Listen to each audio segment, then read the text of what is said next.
Pernah nggak sih kamu bingung antara harus tegas ke anak atau malah jadi terlalu keras? Kadang kita mikir kalau disiplin itu harus pakai cara kasar supaya anak nggak manja.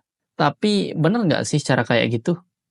Oh iya teman-teman, konten ini aku rangkum dari kajiannya Ustadz Abdullah Zain di YouTube. Tonton kajian lengkapnya kalau teman-teman mau informasi yang lebih lengkap. Pertama, penting banget untuk ngajarin anak disiplin sejak dini.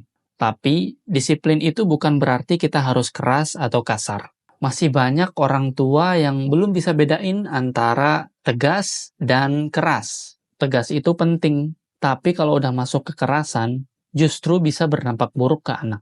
Yang kedua, aturan yang terlalu kaku bisa bikin anak tumbuh menjadi pribadi yang kaku, bahkan otoriter.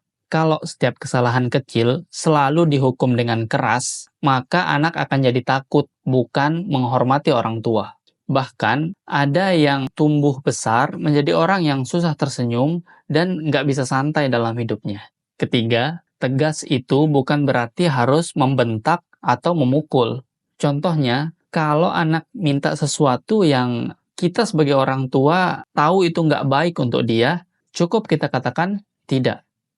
Tapi jangan lupa, kasih alasan yang jelas supaya dia ngerti kenapa itu nggak boleh. Misalnya, anak pengen main game terus-terusan. Kamu bisa bilang, main game berlebihan bikin kamu lupa waktu dan nggak baik untuk perkembanganmu. Kalau udah dijelasin dan dia tetap nangis, udah biarin aja, jangan langsung luluh. Keempat, buat aturan yang konsisten dan kasih konsekuensi yang mendidik. Misalnya, anak belum selesai ngajinya, tapi minta ikut pergi jalan-jalan. Kamu bisa bilang, kamu bisa ikut jalan-jalan kalau ngajinya udah selesai. Kalau dia tetap ngotot atau nangis, ya udah, tetap nggak diajak. Ini ngajarin dia bahwa setiap tindakan ada konsekuensinya. Pembahasan ini aku rangkum dari kajian Ustadz Abdullah Zain di YouTube. Kalau teman-teman mau lebih lengkapnya, bisa tonton kajian beliau ya.